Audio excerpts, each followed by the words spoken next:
Olá, sejam todos muito bem-vindos ao Da Hora dessa terça-feira. E claro que hoje vamos informar muito você que está aí do outro lado da telinha, falando sobre saúde, política, economia, os nossos assuntos internacionais, atualidades e muito mais. Tudo isso você confere a partir de agora.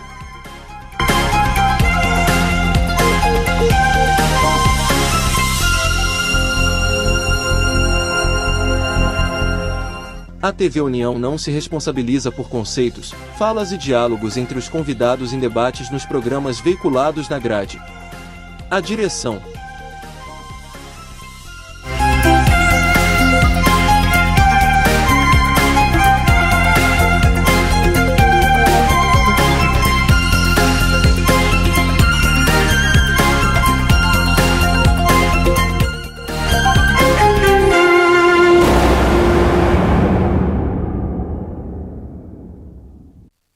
É isso, sejam todos muito bem-vindos novamente ao Da Hora dessa terça e a bancada de terça-feira aqui do Da Hora. Você já conhece, estou aqui com o meu xará Gabriel Henrique, tudo bem, Gabriel? Tudo ótimo, Gabriel. E aqui com ele, Fábio Tágiro, que completa aqui essa bancada de terça e que tem muitos assuntos relevantes para trazer para a gente, né, Fábio? É a bancada do bom debate, é a bancada do exercício do bom jornalismo, das questões que interessam diretamente a vida do cidadão. É isso, e a gente inicia com notícia de saúde, porque ontem, segunda-feira, foi um dia muito aguardado pela agricultora Liduína Aires, de 62 anos, natural de Uruburetama. Liduína passou por uma artroplastia de joelho no Hospital Estadual Leonardo da Vinci, a unidade da Secretaria da Saúde do Ceará, que deve realizar quase 1.700 procedimentos dentro do Programa Nacional de Redução de Filas, uma iniciativa do governo federal em parceria com o governo do estado. Desde janeiro desse ano, considerando os planos federal e estadual e também as ações de rotina, mais de 25 mil cirurgias eletivas já foram realizadas na rede da Secretaria da Saúde do estado e em unidades credenciadas, sem incluir procedimentos de urgência. A gente sabe da importância, né, dessas pessoas que esperam por cirurgias por dias, meses e até mesmo, né? Anos, infelizmente. Com certeza, a gente sabe, essa, sem sombra de dúvida, é uma ação de extrema importância, exatamente por isso, para que se possa reduzir essas filas de espera que são gigantescas, né? Essa é uma questão que interfere diretamente na estrutura de saúde do governo do estado e a parceria com os municípios.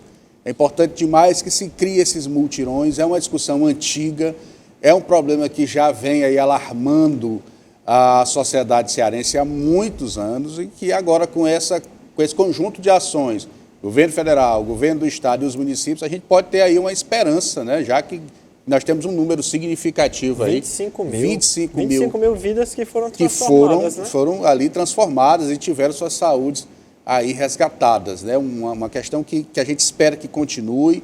A gente sabe do desafio, que muitas vezes a própria estrutura do estado não comporta esse número de cirurgias e o governo pretende aí cadastrar hospitais privados, contratar o serviço dos hospitais privados para exatamente receber essa demanda gigantesca no estado de Ceará e assim poder realmente reduzir as filas nessa questão da saúde. E só quem tem problemas crônicos de saúde sabe o que é que essa senhora e essas mais de 25 mil pessoas que já foram atendidas e outras milhares que estão esperando passam. Eu tenho um problema de joelho crônico, eu sei, não preciso de cirurgia, mas eu sei o quão ruim é.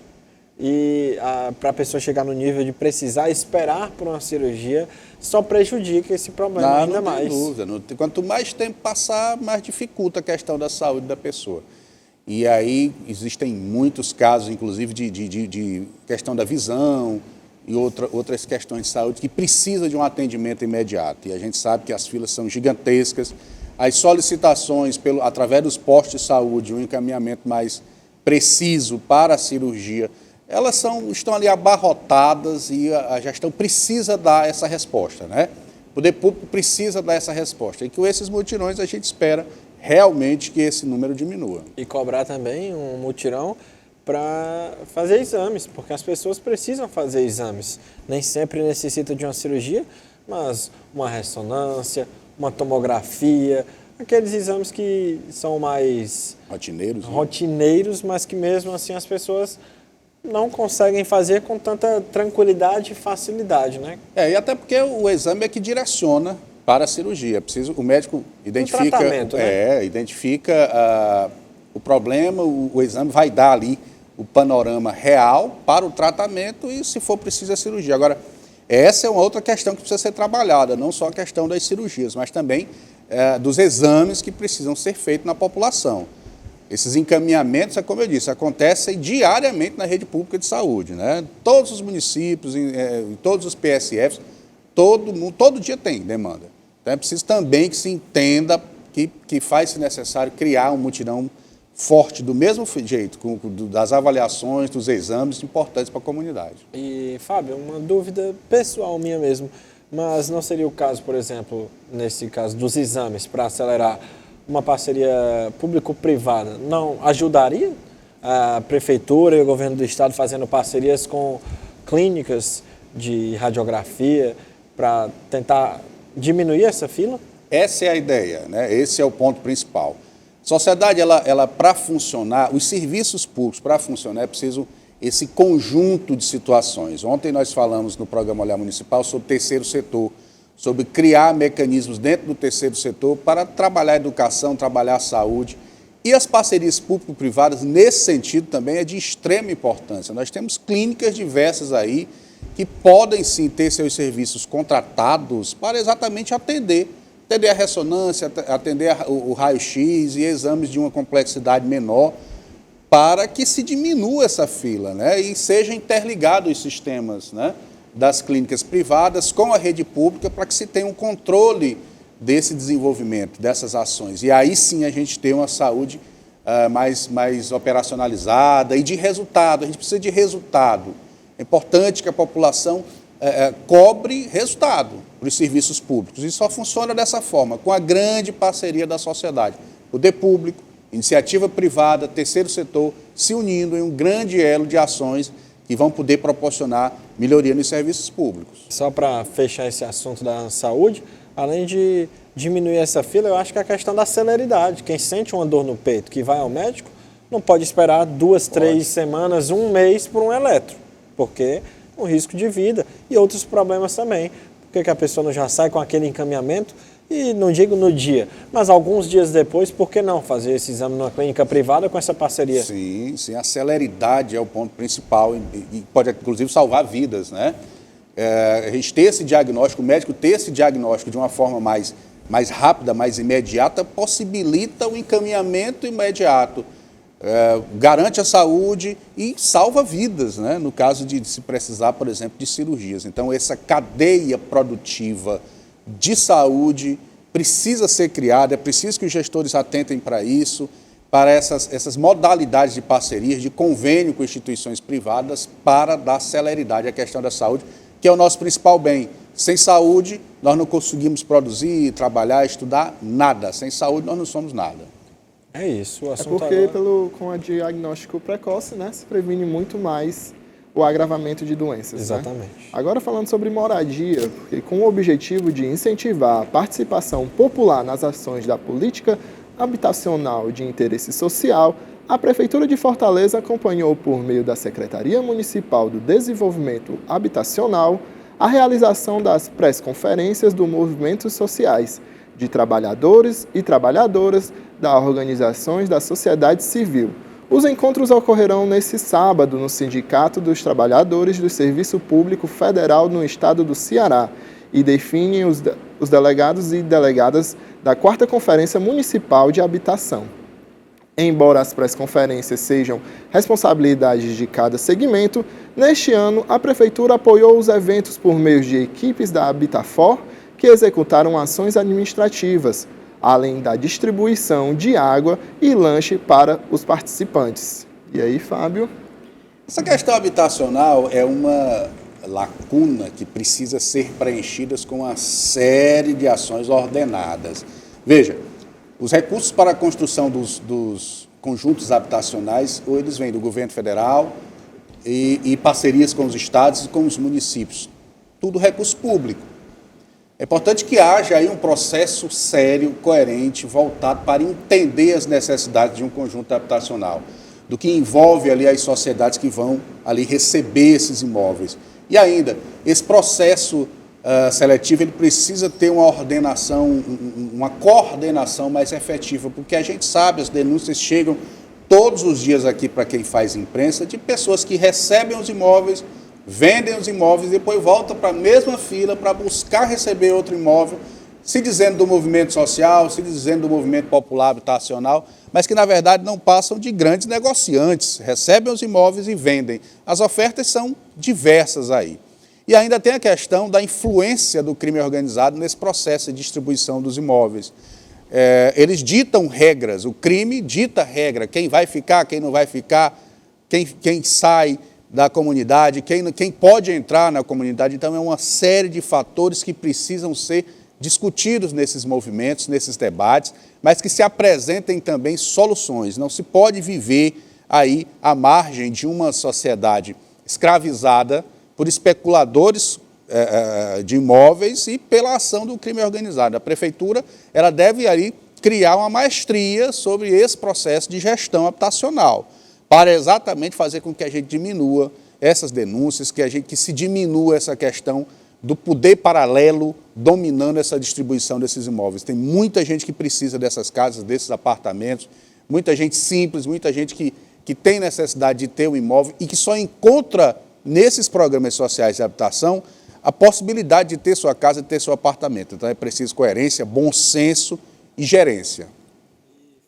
Habitação, o piso de um estacionamento de um condomínio residencial desabou na rua Professor Teodorico, no bairro Montese, aqui em Fortaleza, na noite de ontem. E por pouco, gente, não causou uma tragédia. Isso porque, como você confere nas imagens, o buraco abriu próximo às colunas de sustentação do condomínio.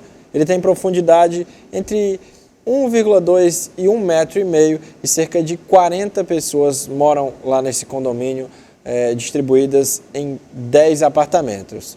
Outros 3 imóveis estão desocupados e pela manhã, nesta terça-feira, uma nova equipe deve estar aí no local para realizar uma vistoria durante o dia. Pode colocar as imagens de novo, direção, por favor, para a gente comentar em cima. Tá aí. A outra imagem, a panorâmica, fica melhor. Tá aí, né? Fábio, Gabriel, realmente muito próximo. Uma tragédia poderia ter acontecido. Mais um prédio desabando aqui. A gente já teve o caso do edifício André, que foi uma tragédia, né? Vidas se perderam ali. E aí a gente volta para aquela velha discussão também da questão da fiscalização desses imóveis. Ali na Maraponga, uns anos atrás... Inspeção predial. Ali na Maraponga, uns anos atrás, também houve um desabamento de uma rua e de imóveis que ali compõem aquela rua. E aí, graças a Deus, por muito pouco, a estrutura desse prédio não cai, não desaba, matando gente, destruindo patrimônio, enfim. É preciso que se crie aí mecanismos, é uma discussão antiga já também, inclusive ali na Câmara Municipal de Fortaleza, é preciso que se crie mecanismo de fiscalização dessas estruturas. Esses imóveis são antigos, esses prédios são antigos e muitas vezes não passam aí por revisões ou por reformas que venham a garantir a segurança, né? Não é só você cobrir ali as lacunas, as rachaduras com cimento, não. É preciso todo um estudo da estrutura desses imóveis, né? Por serem antigos, por precisarem de uma manutenção mais intensa, de um período mais estreito entre essas manutenções, para que se possa prevenir esse tipo de problema. Aí foi a mão de Deus que agiu e não permitiu que esse prédio caísse, porque se desaba, muita gente morre. Então fica o alerta aí para a Secretaria de Infraestrutura do município, buscar parcerias com o próprio CREA. Nós temos aí estudantes de engenharia que podem aí desenvolver um trabalho supervisionado. As empresas júnior, as empresas júniores que podem aí fazer um trabalho supervisionado pelos profissionais, mas cobrir essas áreas, né? Montese, Parangaba, Maraponga, esses bairros precisam desse suporte, esses prédios localizados nesses bairros precisam desse suporte, dessa fiscalização, para exatamente evitar esse tipo de problema. É isso. E agora, o que é que essas pessoas estão pensando, né? Porque provavelmente todas saíram aí, tiveram que das sair, suas né? casas. E aí, como é que fica? Como é que nesse fica caso? essa situação? Eis a questão, né? Precisaram sair dos seus imóveis e aí, como é que Se vai ser? não puderem voltar mais? Se não puder voltar, quem é que vai se responsabilizar por essa questão? O IPTU chega, a gente sabe que o IPTU chega, as taxas disso, as taxas daquilo chegam, e aí você está se deparando com um problema sério. Quem é que vai dar essa manutenção? Como é que vai funcionar esse processo para se corrigir o problema, evitar as questões que possam vir a levar a esse prédio cair? Fica a questão, fica a pergunta. Até porque dificilmente você consegue se mudar para outro local sem vender o seu antigo patrimônio, né? Porque acho difícil que alguém queira comprar. E alguém já vai perder o valor independente. Alguém consiga também comprar um imóvel sem dar uma entrada. Não tem condição. como. E esse processo todo ele é muito burocrático, né? Seja para adquirir um imóvel e até mesmo para a mudança. Se você for alugar um apartamento, uma casa, sei lá o que for, existe toda uma burocracia, existe todo trâmite que precisa acontecer. E aí? Como é que vai ser? Como é que vai ficar a situação dessas pessoas?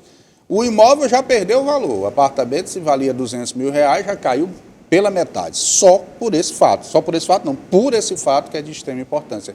Fica aí o questionamento, quem é que vai resolver, se o poder público tem aí uma função de fiscalizar e de dar algum suporte para essas famílias. Esses questionamentos a sociedade cobra. É isso, Gabriel. Infelizmente foram prejuízos só financeiros, né? Não Menos foram... mal. Aí vamos falar agora sobre uns dados que foram apontados, porque de acordo com os dados Anuário Brasileiro de Segurança Pública de 2023, das 50 cidades do Brasil com os maiores índices de homicídio, 2 estão situadas no Ceará, Maracanaú e Caucaia. É válido ressaltar que o estudo analisa cidades com população superior a 100 mil habitantes. Segundo os dados recolhidos em 2022, Maracanaú ficou em 21º lugar, com 55,9 mortes violentas intencionalmente. Já Caucaia, também na região metropolitana de Fortaleza, apareceu no ranking em 29º lugar, com 51,2. A Secretaria de Segurança Pública e Defesa Social informou que o número representa uma redução, já que no ano de 2022, que pega dados de 2021, haviam 6 cidades cearenses na lista das 50 com maiores taxas de homicídio. Complicado, né? É muito complicado. Os números eles aumentam a cada período, a cada semestre, a cada ano. Nós não conseguimos entender a redução dos números de violência nessas cidades, né? O que é que precisa acontecer? Se criar aí um observatório, algo que possa ter um direcionamento sobre a ação do crime nesses municípios, para que se possa realmente enfrentar de forma direta a presença do crime organizado, porque não se justifica. Os dados são claros, são evidentes, as avaliações, os resultados, elas acontecem em cima de números, né?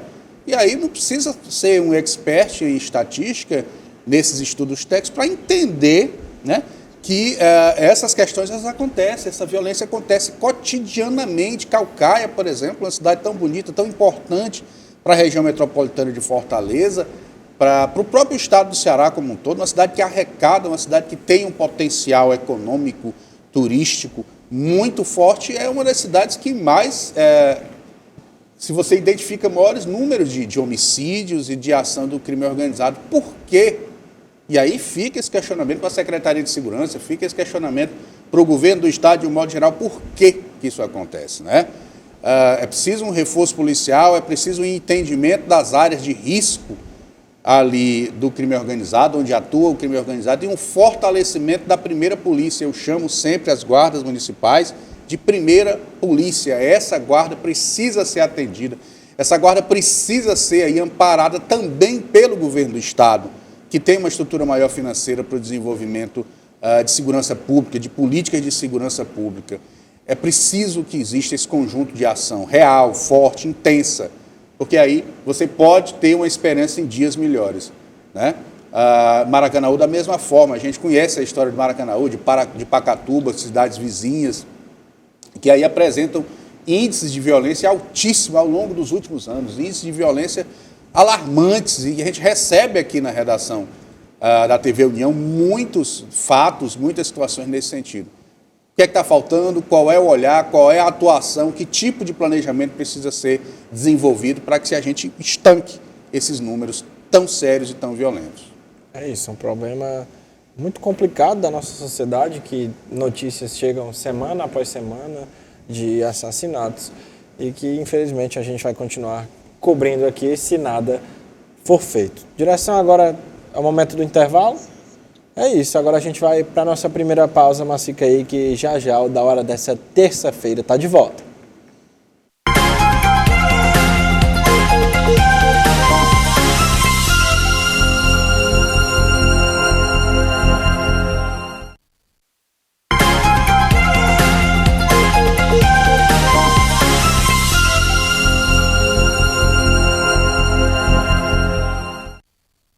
Estamos de volta com o Da Hora dessa terça-feira e agora a gente vai falar de quê, Gabriel? A gente vai falar de recursos hídricos, porque os dados mais recentes do Monitor das Secas indicam que o Ceará está consecutivamente há 4 meses sem ter seca relativa. A Fundação Cearense de Meteorologia e Recursos Hídricos explica que o cenário está relacionado com as tradicionais chuvas que ocorrem no primeiro semestre do ano. Em abril, a Fundação já havia pontuado que o volume de precipitações tinha perpetuado também uma tendência de redução nas secas fracas, por exemplo. Graças a Deus, nós tivemos um inverno abençoado no passado. As chuvas, elas possibilitaram aí que os açudes, né, que abastecem os municípios, ficaram todos cheios. Então é de extrema importância a mão da natureza nesse sentido, mas também agora é importante que o governo gerencie essa água, né? É importante que se crie aí uma gestão hídrica importante para os municípios, para que não venha a faltar, para que a gente não entre aí de novo naquele processo de seca, que é uma característica do Nordeste, infelizmente, mas que com um bom direcionamento, com uma boa gestão, a gente consegue ter o direcionamento melhor dessa água, para que não venha a faltar, principalmente nas comunidades interioranas, onde o abastecimento d'água, como a gente conhece nas nossas casas, não chegam, né? E muitas vezes precisa ainda da ação do carro-pipa, precisa ainda da ação de um poço tubular, questões como essa que ainda se caracterizam nos municípios, principalmente nas regiões mais distantes das sedes dos municípios. Então, a gestão agora, nesse momento, é de extrema importância, essa junção de poderes aí com os municípios, no sentido de se criar aí metodologia de economia dessa água para que não venha a faltar. E o mais importante, né, desse inverno é que choveu onde tinha que chover, né? Porque não adianta chover, por exemplo, bastante aqui na capital, mas se não chover na região do Castanhão, que é quem nos abastece, eu creio que não adianta esse detalhe é importante. Essa questão logística da chuva foi de extrema importância. Abastecer os açudes que são prioridades aí na gestão hídrica, e aí a gente tem uma certa tranquilidade nesse sentido. Vamos esperar aí que as coisas se organizem e que não venha faltar água, porque a gente sabe que o povo sofre. As comunidades em Fortaleza sofrem com a falta d'água e os povoados, as localidades aí nos municípios também. Então é de extrema importância que façam um uso consciente da água para que fique tudo bem e não venha faltar. É só pensar, né? Por exemplo, quando tem aquelas manutenções da CAGES, que falta água durante um dia na nossa residência, o sofrimento é grande. Já é um sofrimento. Agora você imagina essas famílias lá do interior que passam por isso diariamente, que muitas vezes tem que caminhar por quilômetros para conseguir água. Então, realmente, é esse exercício de se colocar no lugar do próximo. No lugar do próximo, a economia é fundamental. E eu, como percorro muitas cidades há muitos anos, tanto no Piauí como no Ceará, no Maranhão, eu sei o que é a falta d'água nesses municípios. É triste, é alarmante. Infelizmente, a gente ainda vive isso. Infelizmente, essas questões ainda fazem parte do cotidiano dessas cidades, dessas pessoas. E a gente espera que realmente a gestão hídrica um dia se fortaleça, se organize para que não venha faltar água nessas comunidades. É isso. E na tarde de ontem, uma solenidade no Palácio da Abolição marcou a adesão do governo do Ceará ao programa Diogo Santana Procatadores para Reciclagem Popular. O objetivo é a junção de esforços institucionais com o governo federal em busca da promoção e da defesa dos direitos humanos das catadoras e dos catadores de materiais reutilizáveis e recicláveis. Participaram, no caso, o governador do estado, Eumano de Freitas, e a secretária do Meio Ambiente e Mudança do Clima, Vilma Freire, entre outras autoridades. E aí, Fábio? Bom, a atividade da reciclagem é uma situação que a gente vive no nosso dia a dia, né? Todos os dias existem ali os recicladores que fazem um trabalho muito importante para o equilíbrio ambiental, porque recolhem ali o material que pode ser reciclado, levam para as recicladoras e ali ganham seu dinheiro e limpam a cidade. Ou seja, se não houvesse a presença dos recicladores, talvez a sujeira na cidade fosse maior, bem maior. Então, um programa que venha a dar um suporte aos recicladores é de extrema importância, porque faz com que possa existir aí a possibilidade de avanços nesse processo, nesse mecanismo de reciclagem, de receber aí a reciclagem, de receber o material que pode ser reutilizado. E são pessoas geralmente bem simples e que precisam de orientação, precisam de uma estruturação. E o governo do estado, buscando essa ligação com o governo federal, proporciona, aí através desse programa, irá proporcionar através desse programa, boas ações reais que vão interferir de forma positiva numa cadeia produtiva, não só do reciclador, mas da sociedade como um todo, que vai poder ter um serviço de reciclagem mais aperfeiçoado. Ou seja, a cidade pode ficar mais limpa, emprego e renda para os recicladores vai ser otimizado. Ou seja, quem ganha é a sociedade. A gente espera que esse programa realmente funcione e que a gente possa, num período médio de tempo, colher frutos. Investimento na classe, né? Como teve agora o projeto das bicicletas com a carroceria atrás, né? Um investimento e uma orientação também, né, Fábio? Esse projeto das bicicletas, eu quero até abrir um parênteses, porque nós criamos isso na Câmara Municipal de Fortaleza, uma iniciativa do vereador Marcelo Lemos, onde nós indicamos a substituição gradativa dos carrinhos de reciclagem por bicicletas com os bagageiros atrás. O prefeito José Sarto, sabiamente, recebeu essa indicação, orientou de forma positiva e aí já existe esse movimento grande, inclusive com parceria com a iniciativa privada, que foi o que nós tratamos aqui no primeiro bloco em relação à saúde. Parceria com a iniciativa privada que utiliza os bagageiros como mídia. Então, é de extrema importância essas ações em conjunto dos poderes com a iniciativa privada, com o associativismo que existe, as associações dos recicladores, esse grande conjunto de boas discussões, de bom debate que vão gerar um fruto positivo em médio e longo prazo. É isso. Aí, falando também de iniciativa privada, que é o painel Mapa de Empresas de Secretaria de Produtividade e Competitividade do Ministério da Economia, apontou dados sobre a criação de novas empresas em Fortaleza. De janeiro a junho de 2023, Fortaleza registrou a abertura de 29.205 novas empresas, o que corresponde a 50,8% do total de empresas abertas no Ceará no mesmo período, reforçando a importância nas iniciativas. Sim, o mercado informal, ele pulsa. E quando ele se formaliza através de constituição de empresas, ele consegue ter um direcionamento melhor, porque abre-se a possibilidade, por exemplo, da abertura de crédito, de orientações técnicas para a gestão do negócio.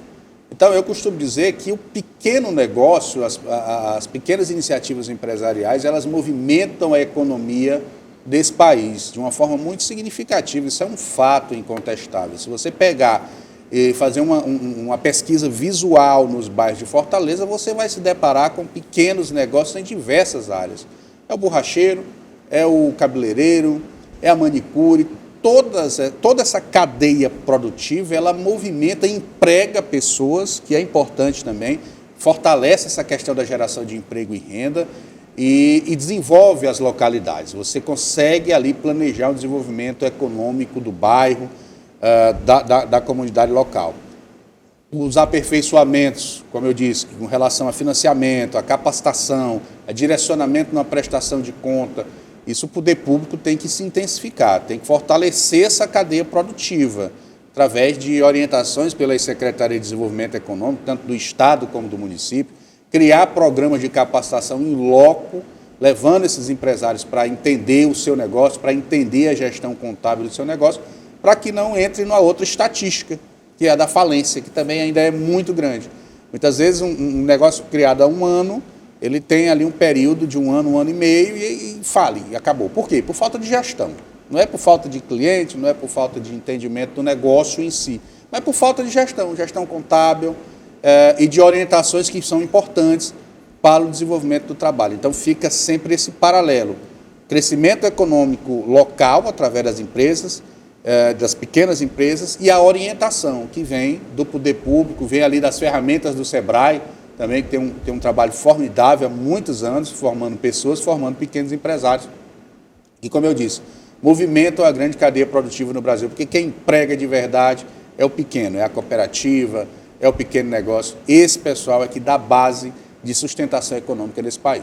Com toda a certeza. E olha quem está de volta aqui para o nosso programa, a famigerada taxa do lixo. Vamos falar dela de novo, porque 3 pré-candidatos à Prefeitura de Fortaleza já defenderam o fim da cobrança da taxa na cidade, instituída pelo prefeito Sarto. A primeira foi a deputada estadual Larissa Gaspar, no fim de abril. No mês de maio, foi a vez de Capitão Wagner, atual secretário de Saúde de Maracanaú. Nesse mês de julho, a ideia foi abraçada pelo deputado estadual Carmelo Neto. Capitão Wagner disse: acho que a criação da taxa foi um grande equívoco do governo Sarto e, inclusive, me comprometo com a revogação dela sendo prefeito. Acho que isso não vai impactar de forma tão negativa nas contas do município de Fortaleza, então excluir essa taxa é um compromisso já de primeira hora que a gente tem, foi o que afirmou o ex-deputado federal. Então a gente vê, né? Nem chegamos em 2024 ainda e as promessas de campanha já começaram. É preciso entender esse cenário da taxa do lixo tão debatido, né?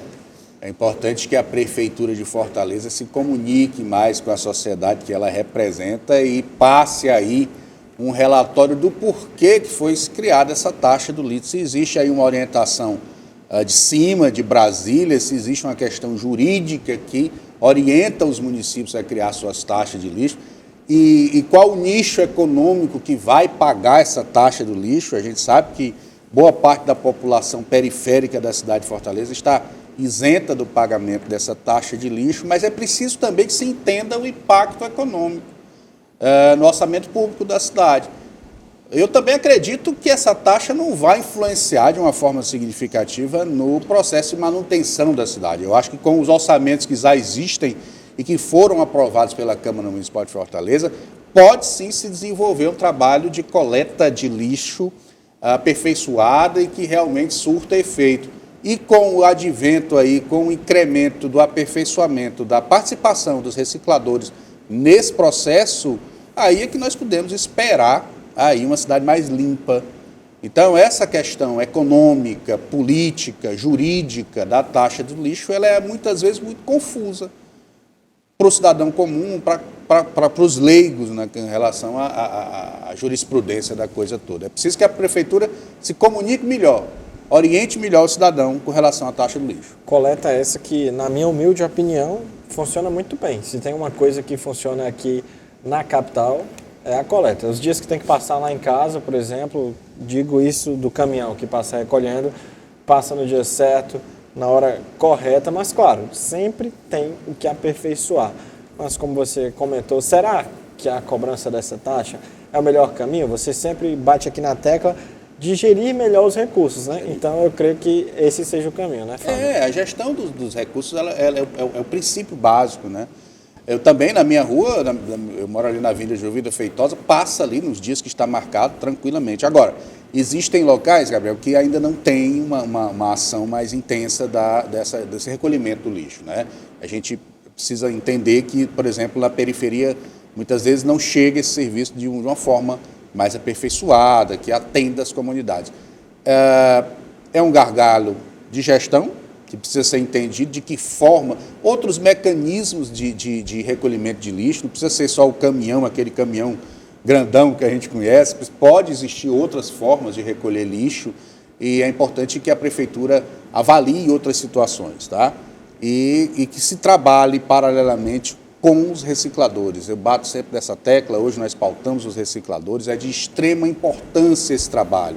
É preciso que as gestões, de um modo geral, entendam o potencial que esse tipo de ação pode ser desenvolvida e pode oferecer à sociedade. E nesse momento de debates de lixo, de taxa de lixo, é importante demais as parcerias e os mecanismos que podem ser desenvolvidos para limpar a cidade de Fortaleza. Além disso, Gabriel, Fábio, educar a nossa população, Também. tanto para a questão de colocar o lixo no dia certo, na hora certa, quanto de separar, por exemplo, o plástico do vidro, até para facilitar o trabalho dos recicladores. A educação é fundamental, né?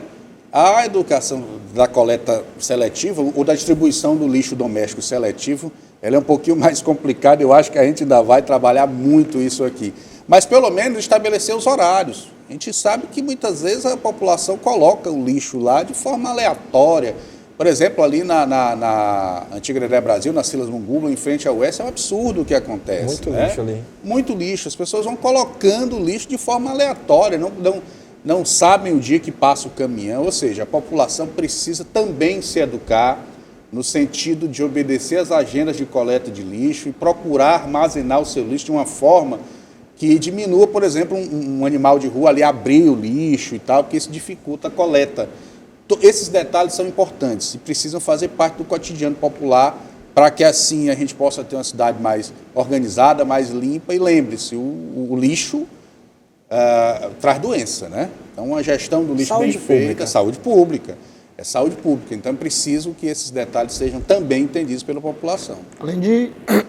Além de informar, né, também melhor a população. Por exemplo, lá na rua onde eu moro, tem um ecoponte lá próximo e a população continua depositando na ponta da esquina, em locais indevidos. E colocando itens que não são para serem deixados em ecopontes, como, por exemplo, um sofá ou pedaços de móveis. Sim.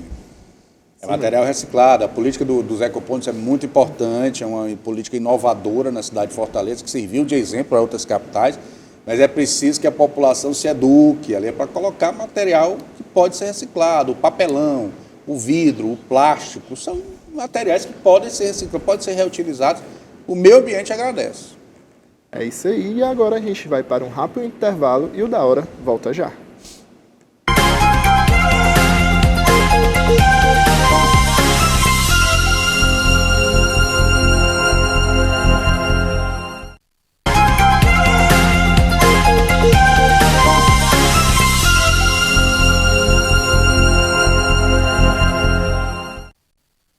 Olá, o Da Hora dessa terça-feira está de volta.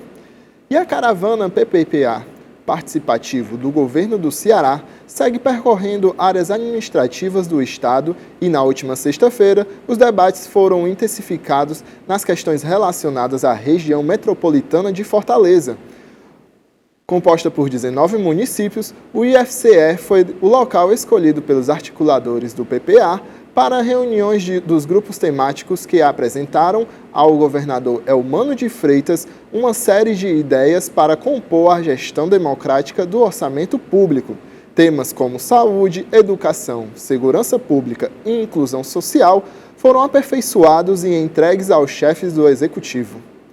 E aí, Fábio, sobre a caravana. A caravana do PPA vem percorrendo as regiões administrativas do estado de Ceará, debatendo as demandas de cada região. Porque, veja, o estado tem 184 municípios, é um estado com extensão territorial grande, e também questões geográficas, demográficas, econômicas diversificadas. O que a gente trabalha aqui na região metropolitana não é a mesma situação que a gente trabalha, por exemplo, no Cariri.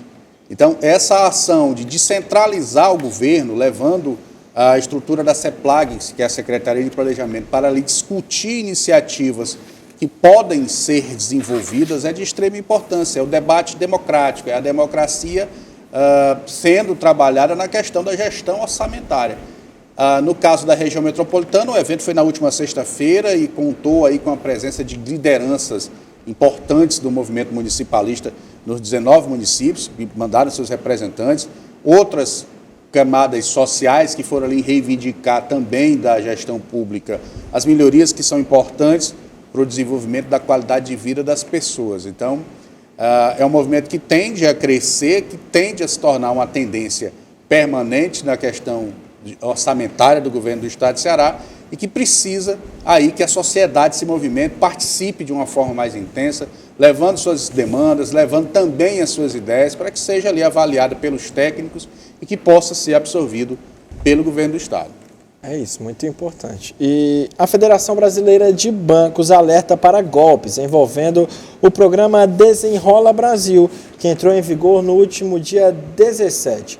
O objetivo do programa é renegociar dívidas bancárias, permitindo que pessoas com restrição de crédito voltem a comprar.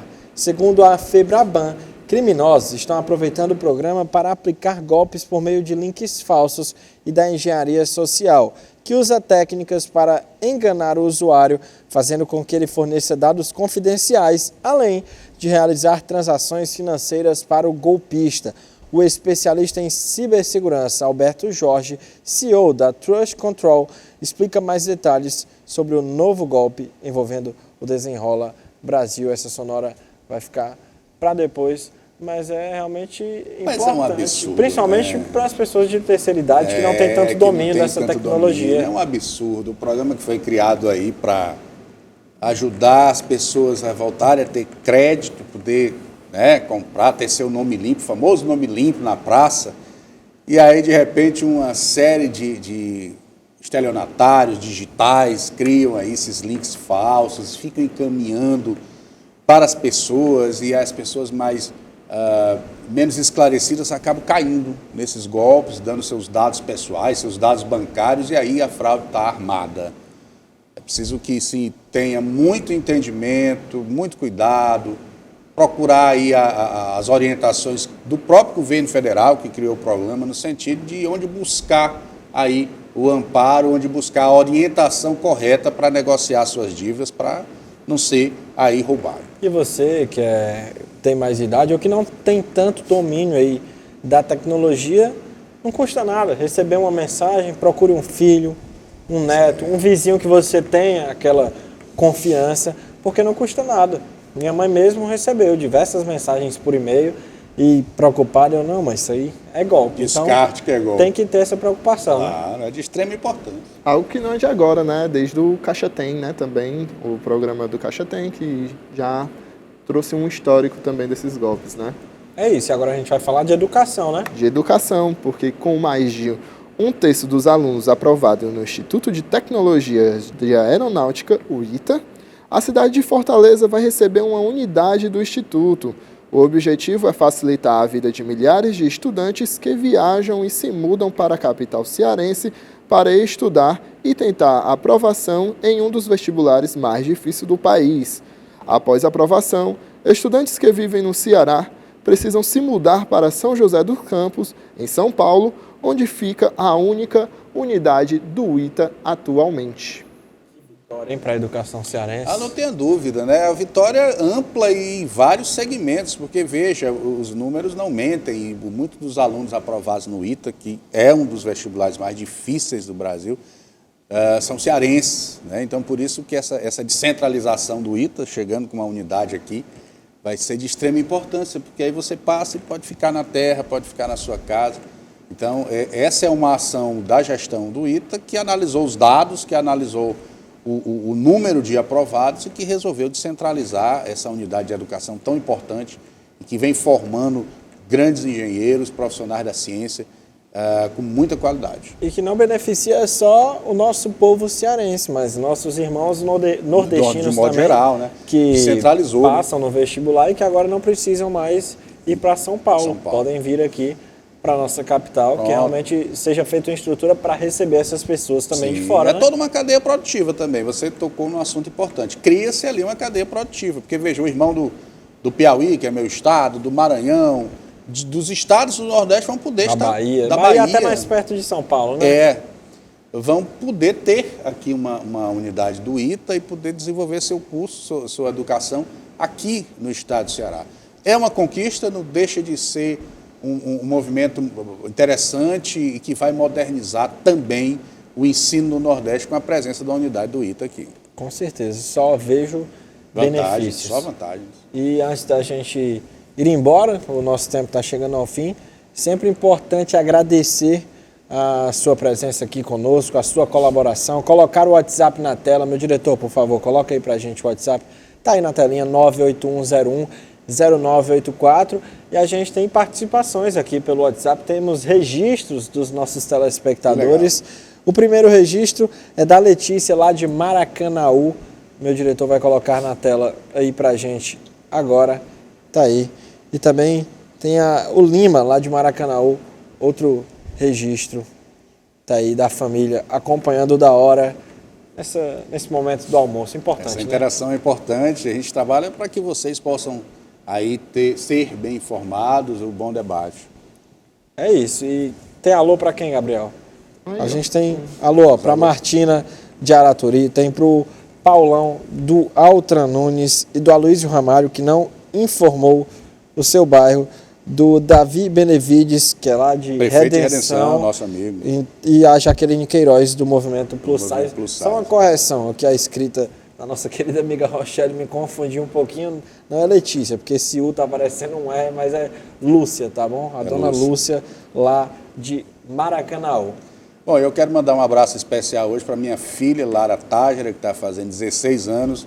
Meu amor, que Deus te abençoe, que Papai do Céu te cubra de bênçãos, e que essa data se repita aí por muitos anos. É isso. Parabéns aí para a filhota. Obrigado. 16 anos. E é isso, né, Gabriel? É isso, encerrar, né? Agradecer também o público do Paraná, que acompanha também a gente lá no Paraná.